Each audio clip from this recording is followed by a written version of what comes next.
Olá, pessoal, boa tarde, sejam todos bem-vindos a mais uma aula, mais um encontro. Com muita felicidade que nós estamos aqui nessa segunda-feira para começar a nossa semana, a semana aí com feriadão na terça aqui pra gente, Teresina. Porém, para vocês aí tá tudo de boa, né? Galera, deixa eu mandar um beijo todo especial para Jacobina, Jerumenha, Pimenteiras 1, Pimenteiras 10, Uruçuí. E é isso, né, galera? E a galera que tá no YouTube também, tem uma galera grande aqui no YouTube, né? Eita, gente, Tainá de onde? De Isaías Coelho, galera de Isaías Coelho. Eu acho que vocês estão só no YouTube agora, não é? Galera de Isaías, meu povo, Glória Maria, boa tarde, Luciel, Tainá, Jairla, né? De Isaías Coelho. Muito boa tarde, meu povo. Minha gente, mas hoje a gente vai trazer um conteúdo que eu particularmente, galera de Pimenteiras, sejam bem-vindos. Eu estou muito feliz aí com a galera de Pimenteiras. Fazia tempo que o Polo de Pimenteiras não entrava, né? A gente estava aí desde quando teve YouTube, eu fiquei morrendo de saudade. Na realidade, desde quando começou a pandemia, a gente perdeu aí alguns alunos, né, Érica? E aí, hoje a gente vai ter aí, a gente vai fazer uma revisãozinha, tá? Sobre jogos, entender os jogos cooperativos, entender a dinâmica dos jogos. E eu queria a participação de todo mundo para que a gente possa ficar conectados aqui, para que a gente possa matar essas questões, entender qual é a dinâmica dos jogos, entender como é essa dinâmica no Enem, tá? Hoje a gente vai dar aquela pincelada zona no Enem para que vocês tenham esse conhecimento, fique mais aprofundado. Certinho, galera? Bom, minha gente, quando eu trabalhei em algumas escolas particulares com as revisões para o Enem, e alguns alunos, né, a gente fica imaginando assim, porque tem acesso a uma escola particular, que vai ter o conteúdo, que vai ter mais chance do que a gente. E aí onde mora o grande erro, né? Eu sempre falo que todo achar é torto, né? Né, Érica? Todo achar é torto, as pessoas se enganam. Eu tenho alunos maravilhosos na escola pública. A escola pública, gente, é uma escola de qualidade, até porque quem tá lá, galera, às vezes eu falo tanto sobre isso, eu gosto muito de falar sobre isso também, exaltar a escola pública, porque quem tá trabalhando lá não é qualquer pessoa. Eu vou deixar o meu currículo lá na escola que eu trabalho hoje, Sigefredo Pacheco. Vou deixar meu currículo lá no Sigefredo Pacheco, a minha diretora vai me selecionar. Uma pessoa vai me indicar esse cargo. Não, gente, eu passei no concurso público, eu fiz um concurso, eu prestei um concurso, eu prestei uma seleção, eu passei por uma prova de títulos, eu passei por vários critérios, inclusive até de saúde, para poder estar aqui trabalhando, né, na escola, para a escola pública. Então, quem trabalha na escola pública é um funcionário concursado, é uma pessoa que tem muito gabarito, ela passou por um concurso que foi super difícil. Na educação física, então, gente, é porque o pessoal não tem noção, mas na educação física é super concorrido, porque não tem trabalho para educação física fora a escola, não é uma disciplina, por exemplo, que tenha muitos empregos, né? Tenha muitas possibilidades. A gente tem outras possibilidades, verdade. Mas, por exemplo, professor de história. Gente, professor de história é super concorrido. Então, as pessoas costumam falar que escola pública é uma escola que não tem professora e tal. Existem outros critérios, né, galera, que as pessoas estão... a galera de Pimenteiras que lembra muito das minhas aulas há 6 anos atrás. Ironaldo, que felicidade, cara. Que felicidade. Eu tô aqui já há 10 anos, né? Foi ontem para mim. Então, Ironaldo, o pessoal pensa que escola pública é um local de pouca qualidade. Está redondamente enganado. Quem está ali, os mestres que estão ali, eu dou um salve todo especial. são pessoas que de altíssima competência. Tem gente com mestrado, doutorado na escola pública, as pessoas estão longe de saber, tá? E eu pego, por exemplo, questões, como eu estava falando agora, que eu vou colocar para vocês hoje, questões do Enem, questões super simples, que fala de jogo, por exemplo, que o pessoal da escola privada não sabe. Tem gente da escola privada que está longe de saber e as pessoas ficam, às vezes, viu, Érica, diminui quem estuda na escola pública, mas eu tenho alunos maravilhosos na escola pública. Eu tenho alunos muito bons lá no Maranhão que vou dizer assim, 70% aí está frequentando a faculdade. Muito aluno bom, muito aluno fazendo curso bom. Fazendo licenciatura, fazendo odontologia, fazendo nutrição. Tenho muito aluno bom, muito aluno bom. E vieram da escola pública. Então, aqui a gente entrega muito. Galera que tá aqui, entrou agora, né, o Hugo Napoleão Curral Novo, nós entregamos muito para vocês. As lives que tem aqui, galera, se eu tivesse tido essa oportunidade há alguns anos atrás... É fantástico e é gratuito e a gente acaba não dando tanto valor, tá? Mas, por exemplo, aqui, o que nós entregamos aqui é de altíssimo nível, altíssimo. Quando eu falo altíssimo, por exemplo, por exemplo, eu estudo a prova do Enem, eu vou estudar as questões, eu vou estudar o material, eu vou trazer para vocês de forma mais simples, de uma forma bem mais acessível. Eu entrego tanto para vocês que temos acertado aí, tem 10 anos que eu estou no canal, tem 10 anos que eu acerto aqui no canal as questões do Enem. E há 12 anos que eu trabalho para o Enem, né? Trabalho montando aula para o ensino focado no Enem. E eu confesso para vocês que 10 anos a gente tem entregado, 10 anos a gente tem feito muito, tem colocado muitas questões. Hoje nós vamos trazer questões que pode parecer simples, é um conteúdo simples, é um conteúdo fácil, porém é necessário. E muitas escolas, por exemplo, não têm essa abordagem, não têm essa sensibilidade de levar para o aluno essas questões, porque acham simples demais. E o fato delas ser simples demais acaba muito que muitos alunos erram questões como essa, né? Sobre os jogos cooperativos. Entender essa dinâmica, tá?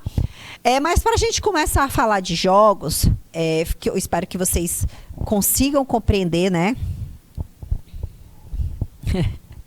A Érica está dizendo, acerta até as questões que caem no meu simulado. Pois é, Érica, e aqui a gente tem um foco, né, nos vestibulares também, tá? A gente teve aqui uma vestibular que a gente fez em 2019, nós fizemos a UES, trouxe questões da UES para serem resolvidas aqui.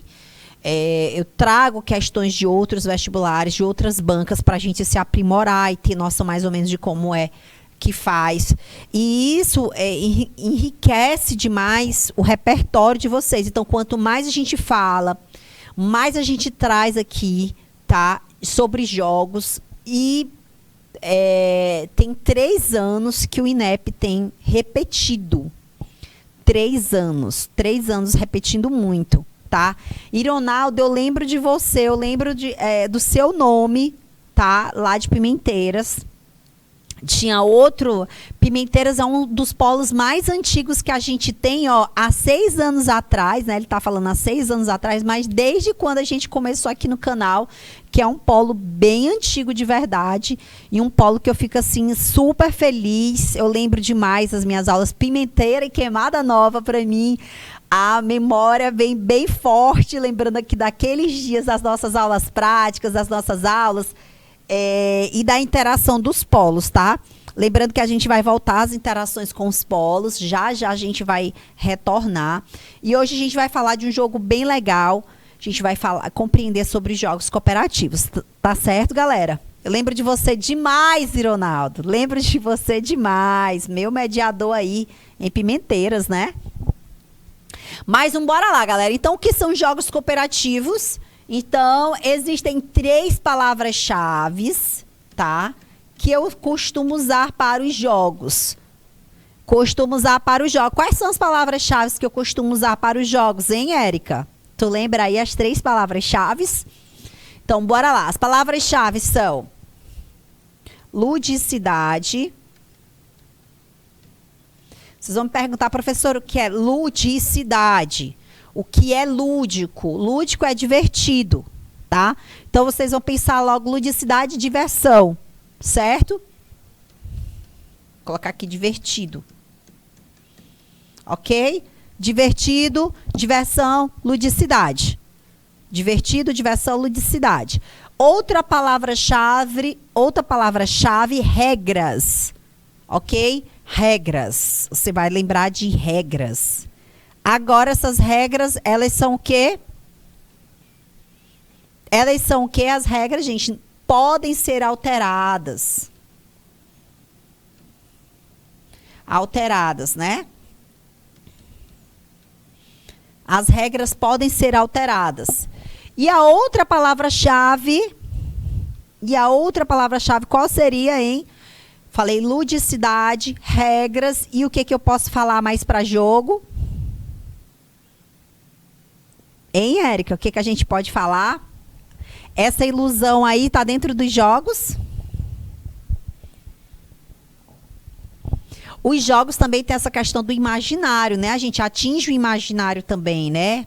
Eu posso colocar imaginário, eu posso colocar dentro do imaginário, eu também posso colocar uma outra palavrinha, que seria a palavra... Qual seria a palavra, hein, Érica?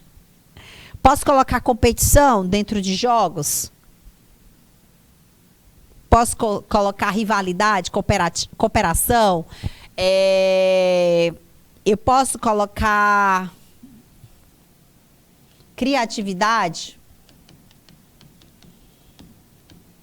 Podemos, né? Podemos colocar essa palavra também, criatividade. Podemos colocar imaginário, tá? Podemos colocar regras que podem ser alteradas. Gente, eu posso alterar as regras do jogo a qualquer tempo e a qualquer lugar, tá? Os jogos, ele tem uma dinâmica. Se a gente for olhar para a dinâmica dos jogos, qual é a finalidade do jogo, gente? Qual é a finalidade do jogo? Qual é a finalidade do jogo? Quem pode me dizer qual é a finalidade do jogo? O que caracteriza o que é jogo? Qual é a finalidade? O que nós teríamos como finalidade do jogo?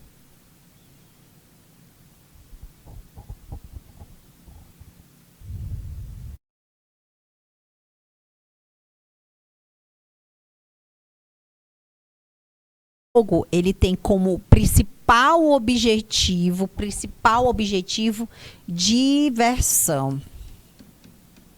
Jogos, pessoal, são ferramentas importantes para o nosso divertimento, certo? Só que a gente tem vários tipos de jogos. Nós temos jogos cooperativos, nós temos jogos de salão, nós temos jogos lúdicos, jogos educativos, jogos esportivos coletivos, tá? E hoje, especialmente, nós vamos falar dos jogos cooperativos. Esses jogos, gente, eles são exercícios para compartilhar, exercício para unir pessoas. Os jogos cooperativos, eles vão despertar aí coragem, eles vão melhorar a nossa interação com o outro, sem a preocupação do fracasso, mas com o sucesso do coletivo, do grupo. E, gente, ele vai sempre ter como finalidade aí o prazer, tá? Divertimento, prazer. Ok? Então, jogos cooperativos são jogos que não têm obrigação de fracasso e de sucesso. Aí vocês vão me perguntar assim, professora, os jogos coletivos, né? Porque fala de cooperação, vocês vão pensar primeiramente no coletivo. Então, os jogos coletivos, eles assumem a mesma função dos cooperativos? Não. Os jogos esportivos coletivos, eles têm outra finalidade, tá? Que é desenvolver uma habilidade esportiva. Os jogos cooperativos, eles não querem, eles querem somente compartilhar, unir, tá? Despertar coragem. Jogos cooperativos, eles querem compartilhar, eles querem unir, despertar coragem. Mas eles não querem se preocupar aí com fracasso, com perder, com ganhar, tá? E os jogos coletivos esportivos, o objetivo é outro, tá? O objetivo é competição. Aqui é um jogo competitivo. Os jogos esportivos coletivos, eles têm ali, eles são muito parecidos com jogos competitivos, tá? Mas o objetivo maior, eu até coloquei competitivo aqui porque ele parece muito com competitivo, tá? Mas o objetivo maior dos jogos coletivos é aprender o esporte. Esportes, aprender uma habilidade dos esportes, ok?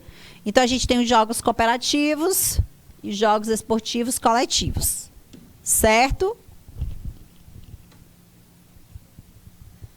Gente, o precursor dos jogos cooperativos é o educador americano Ted Lentz.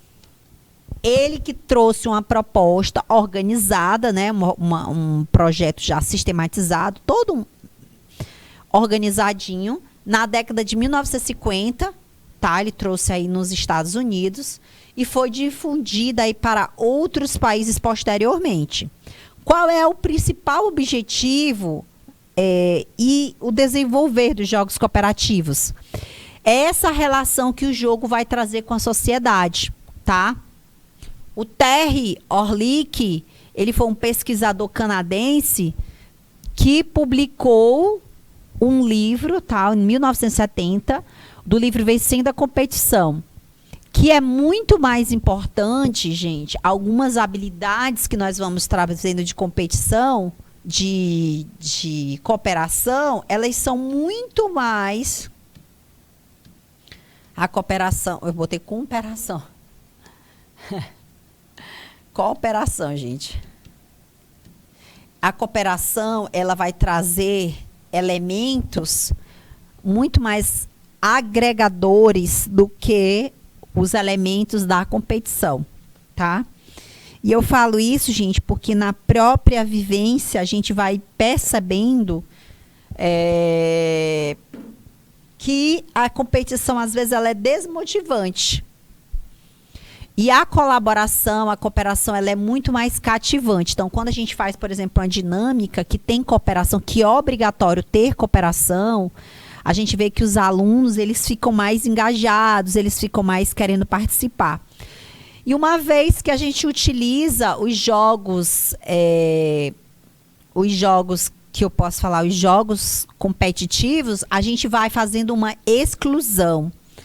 Tá? Jogos competitivos, eles são maravilhosos, eu adoro, mas lógico, quem está sempre vencendo, quer sempre vencer e continuar vencendo.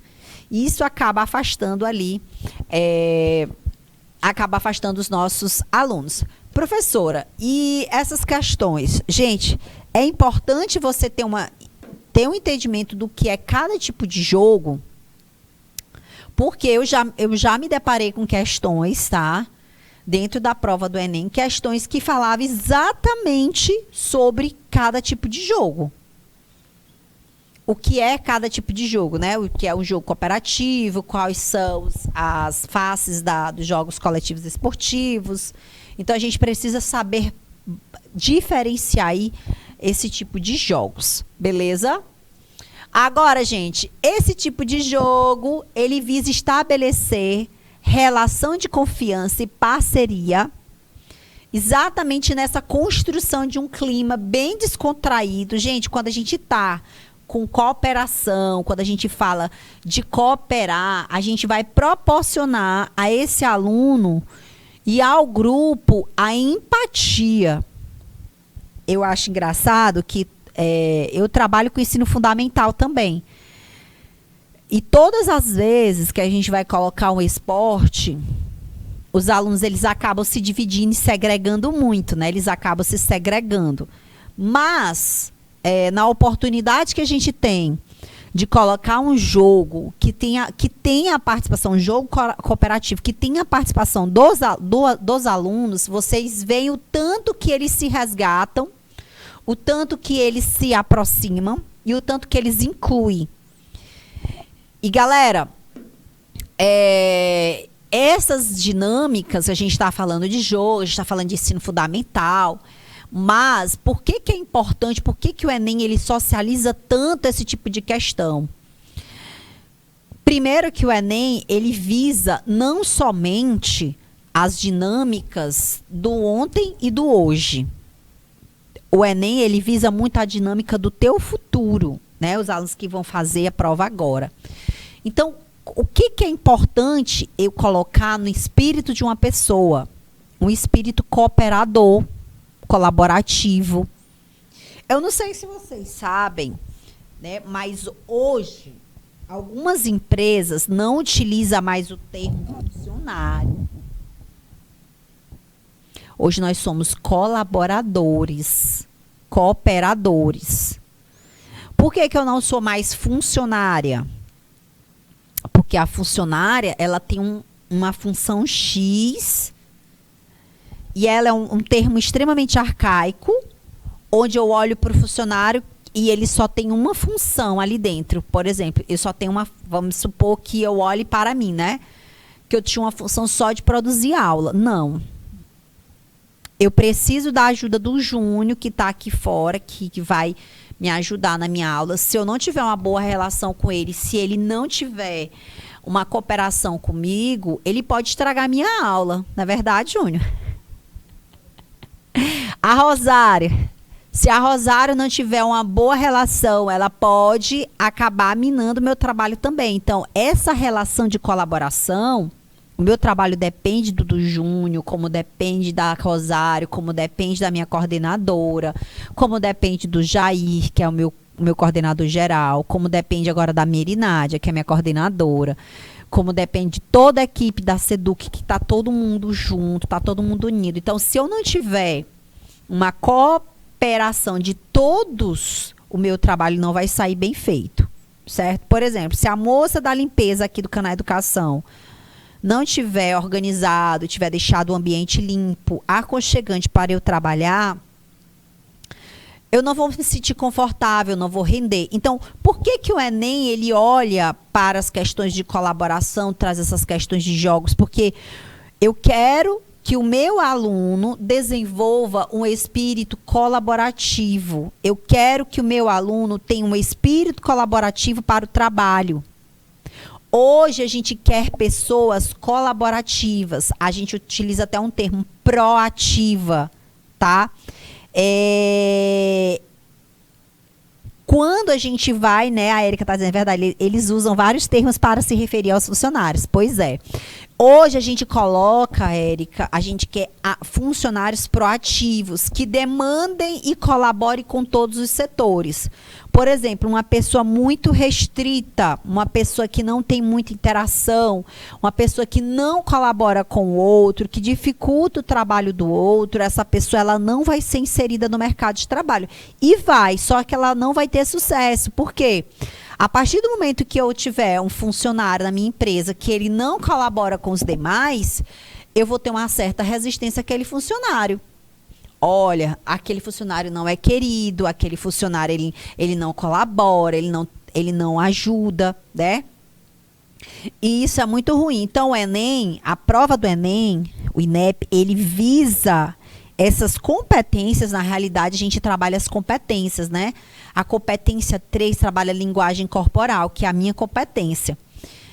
Só o que eu quero desse aluno? Eu quero que esse aluno tenha. O que eu quero que esse aluno adquira com esses jogos cooperativos? Adquira cooperação. tá?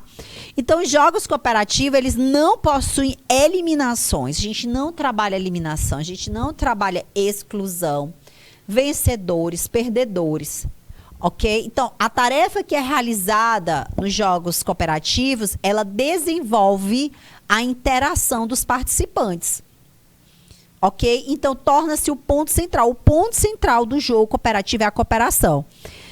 Existem vários jogos, gente, que são bem legais. Aí vocês me perguntam, professora, existem ambientes, gente, de trabalho que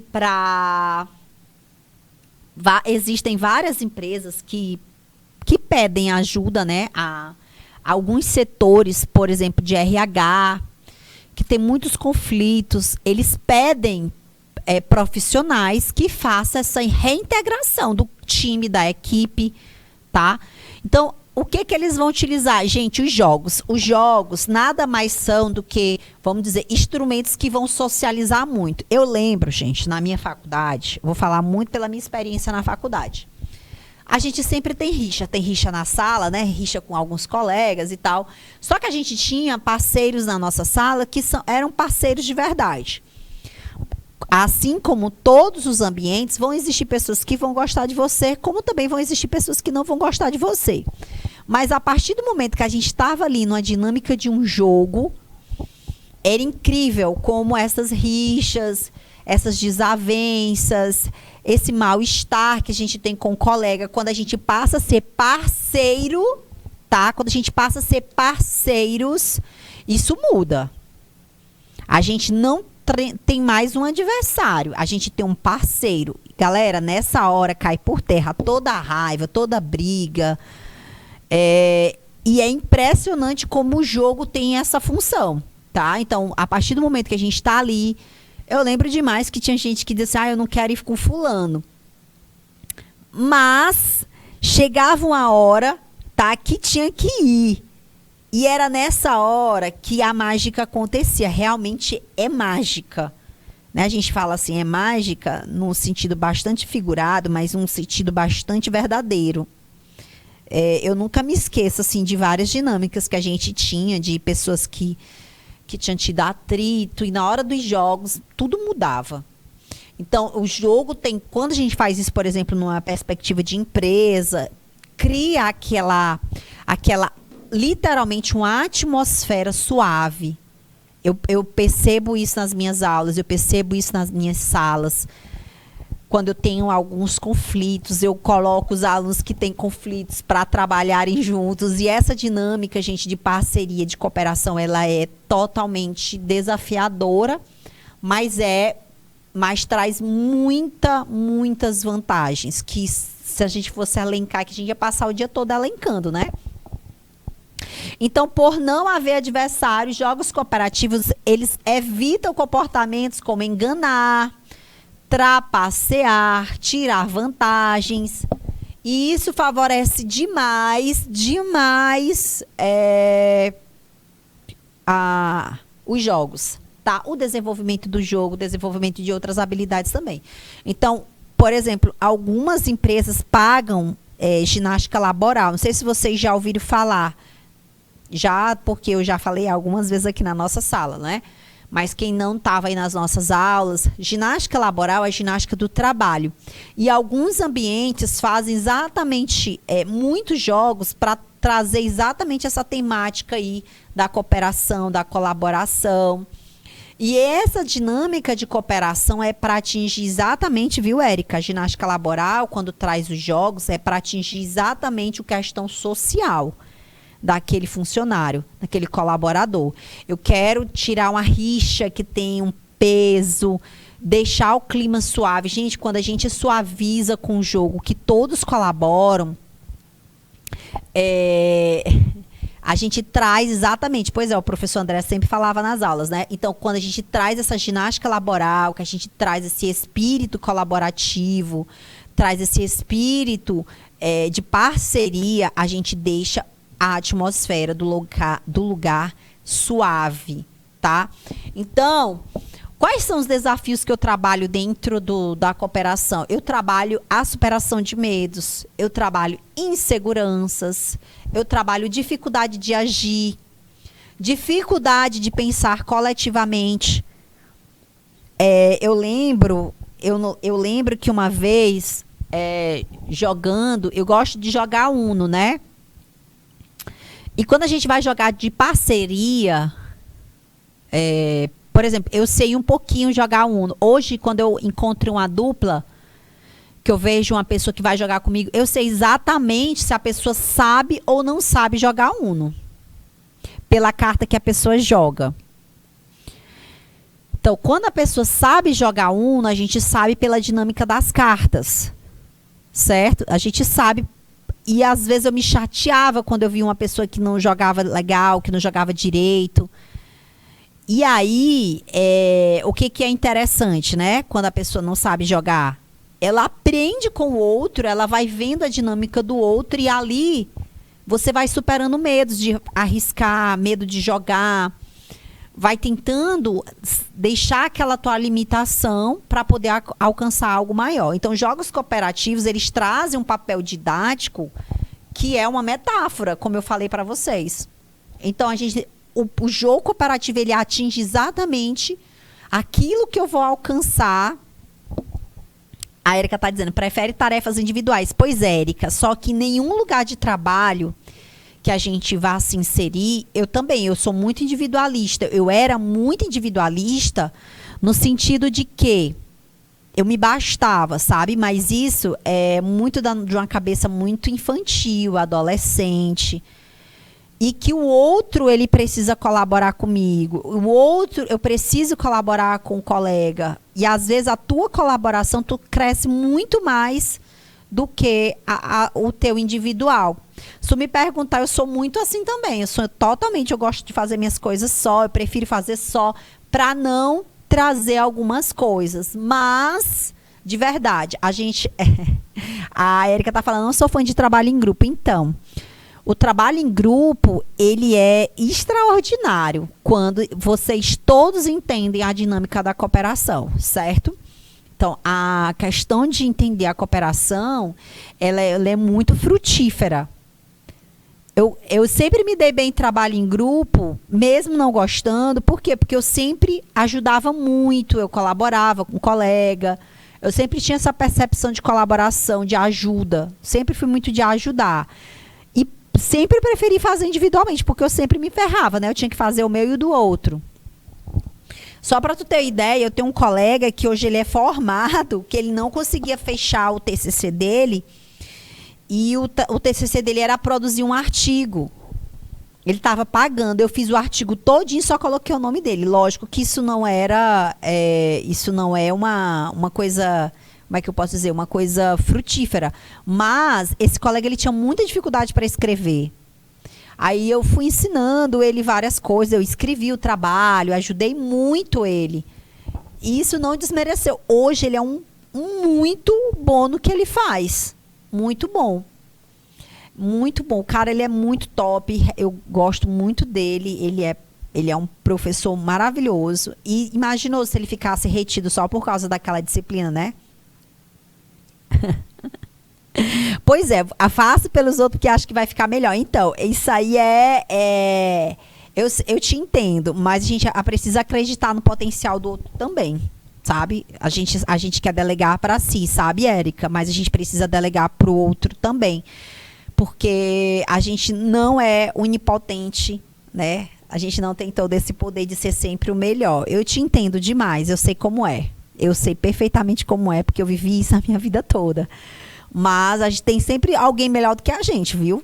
Sempre há alguém melhor do que a gente. A gente não é insubstituível, mas sempre tem alguém melhor, pode ter certeza. Ok? Então, galera, vamos lá. A gente vai responder. Pois creia, viu? Creia que sempre tem alguém melhor do que a gente. Pode acreditar. A gente mesmo sendo maravilhosa, mas sempre tem alguém melhor. A gente não pode subestimar os outros. O fato é esse, que a gente tem sempre que acreditar no potencial do outro e o outro também tem capacidades, né? E habilidades. E, galera, nós vamos para a nossa primeira questão, uma questãozinha maravilhosa. A gente vai respondendo aqui junto com vocês, tá bom? Eu vou dar 2 minutinhos só para vocês lerem a questão, traz a resposta e a gente vai comentar aqui com vocês. Vamos lá.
Bora lá?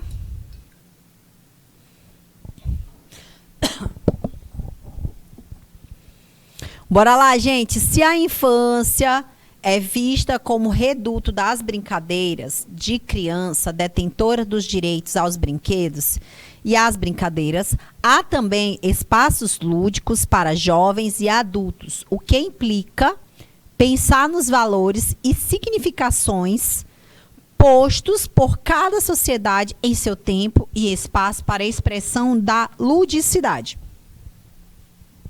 Alguns alunos já responderam aí, né? O João já respondeu aí de Hugo Napoleão, que é a letra C, né? João do terceiro A, muito bem, Hugo Napoleão 1. Galera do terceiro ano. E a Érica respondeu o quê? Cadê a galera de Pimenteiras, hein, Ronaldo? Bora lá, gente. Então, letra A, o jogo é uma atividade física e não possui características mentais, né? Característica mental.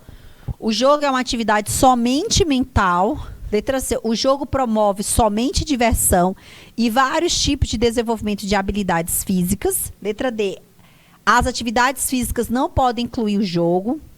Letra E, nenhum jogo é importante, pois não trabalha aspectos pedagógicos, tá? Então, qual seria a resposta correta, gente? Hein? O João já respondeu aqui, né?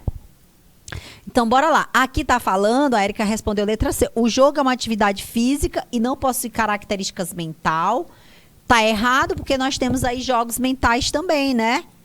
Nós temos jogos cognitivos, né? Por exemplo, o Sudoku é um jogo cognitivo, é um jogo mental. Nós temos jogo é uma atividade somente mental. Essa palavra somente, gente, é tão complexa, né? Somente. Então, quando fujam dessas palavras somente, não possui, né? Só possui, tem que ter muito cuidado. O jogo promove somente diversão e vários tipos de desenvolvimento de habilidades físicas. Então, tá dizendo aqui que o objetivo, né? Diversão. Mas bora ver a letra D. As atividades físicas não podem incluir o jogo. Tá errado porque as atividades físicas, elas são gerais, né?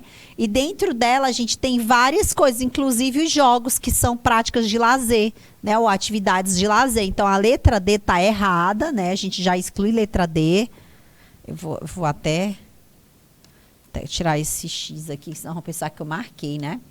Letra E, nenhum jogo é importante? Ave Maria, pelo amor de Deus, isso aqui é gritante, né? Pois não trabalha aspectos pedagógicos. Então, a letra C, gente, é a alternativa mais correta, né? A alternativa correta aqui. Só que eu trocaria essa palavra. O jogo promove somente diversão. A gente sabe que não é somente diversão que o jogo vai promover, tá? Ele promove... Aí a palavra que seria melhor trocada, substituída, seria: o jogo promove diversão e vários tipos de desenvolvimento de habilidade física. Mas quando ele fala somente, está dizendo que ele só promove a diversão. Mas dentro da diversão a gente tem outras coisas também. A gente tem a compreensão, a gente tem a cooperação, a gente tem muitas outras coisas que estariam corretas aqui. Mas, como alternativa correta, nós temos essa, certo? Bora para a nossa próxima questão.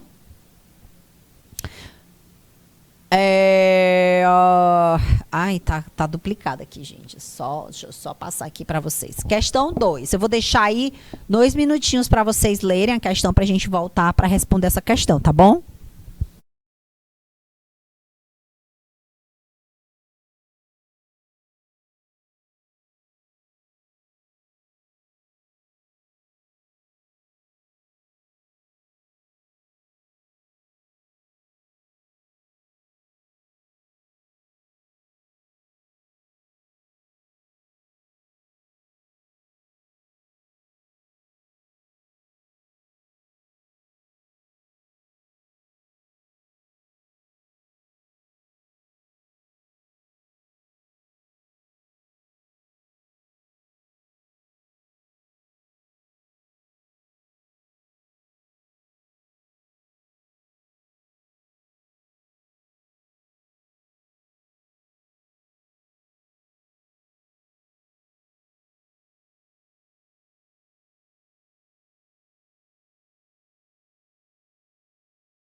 Vamos lá, galera.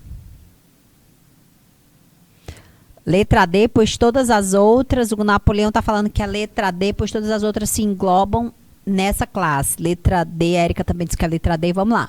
Brincar fora da sala, em parquinhos ou playgrounds que ofereçam áreas como terra, água, grama, areia, pedrisco, árvores frutíferas, arbustos, para se esconder... e plantas com flores que formam ambientes externos com biodiversidade necessária para o convívio com plantas, borboletas, passarinhos, insetos, oferecem ricas oportunidades para um brincar que respeita a natureza.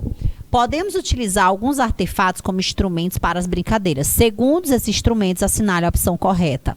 Letra A, caixa de papéis. Letra B, folhas de papéis. Letra C, caixas de sapatos. Letra D, brinquedos. E letra E, caixas de fruta.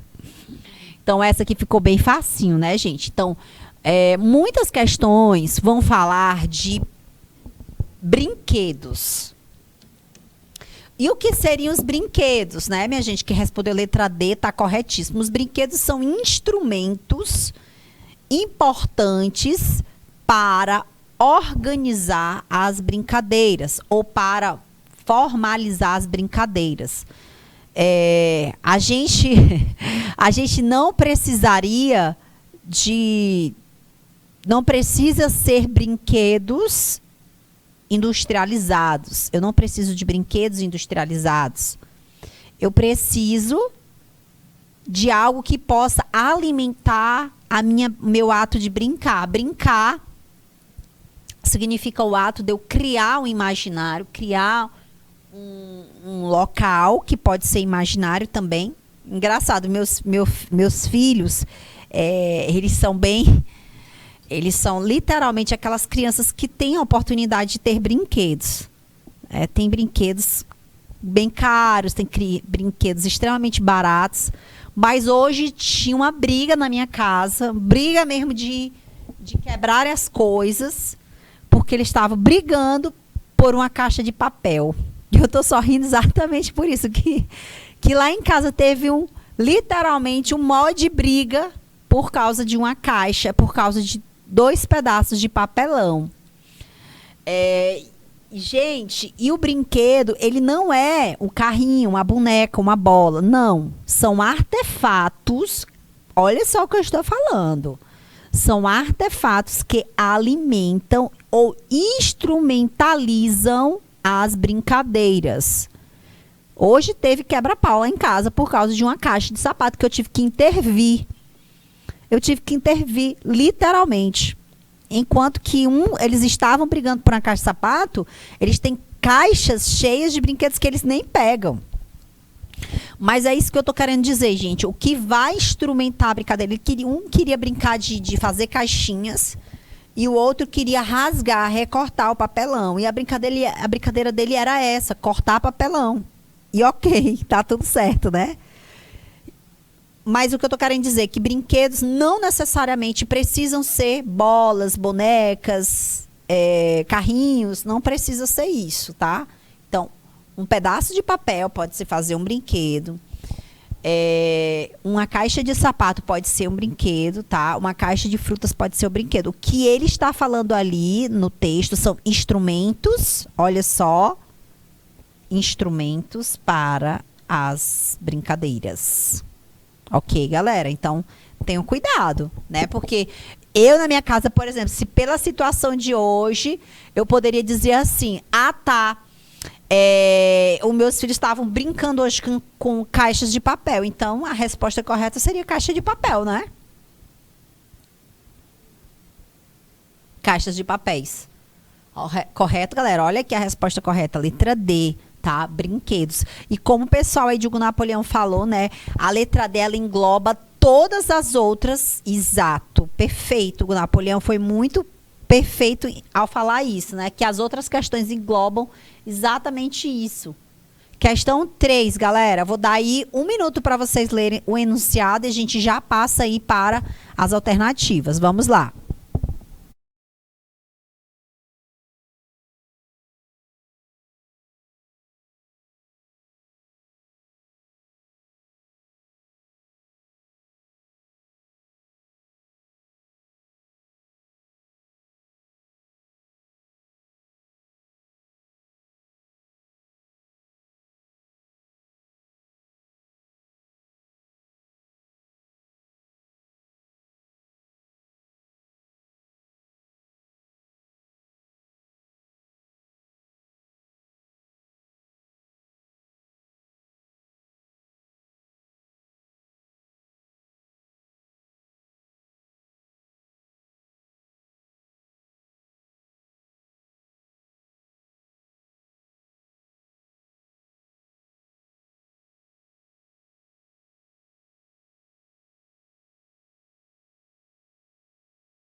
Vamos lá, galera. Mais agora um minutinho só para vocês lerem a questão. Vocês leram o enunciado, agora vocês vão ler as alternativas, ok?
Bora lá, pessoal.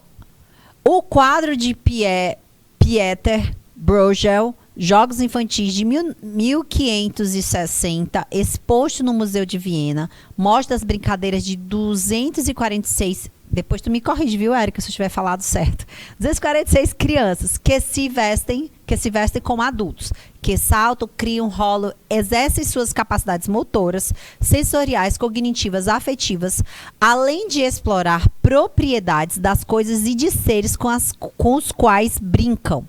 Em um quadro, o pintor fez um pouco de história iconográfica, de superposições de objetos, situações e personagens de tempos de um sonho, recriando um mundo onírico, trazendo as brincadeiras que existem em seu tempo no século XVI.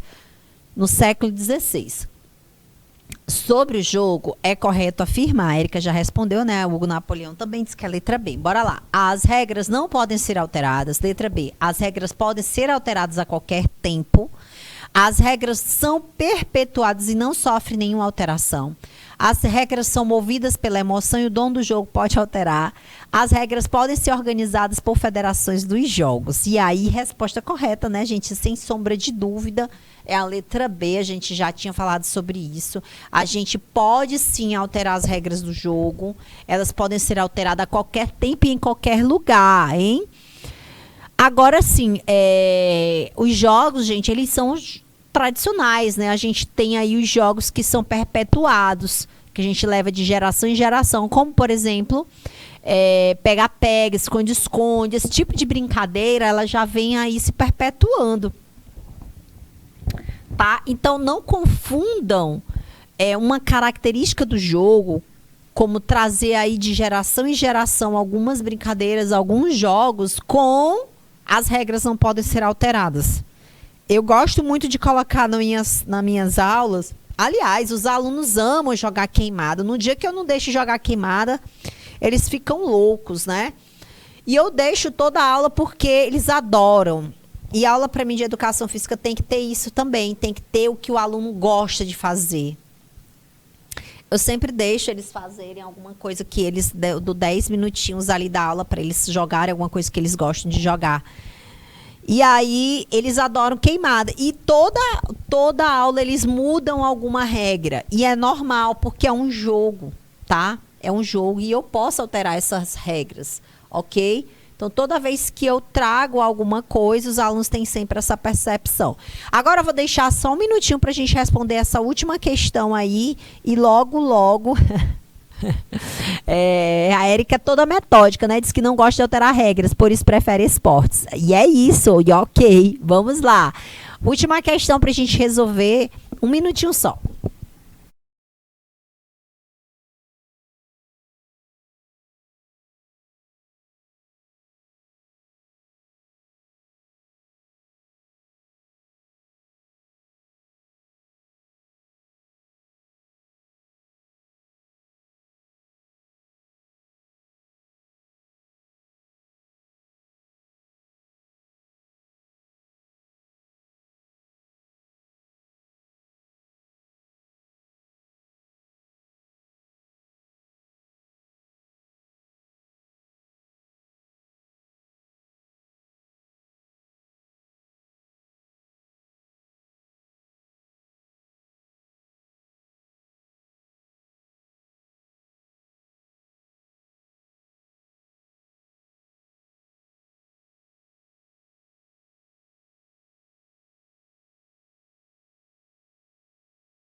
que essa galera de Hugo Napoleão tá pareia com a Érica, viu? Tá pareia.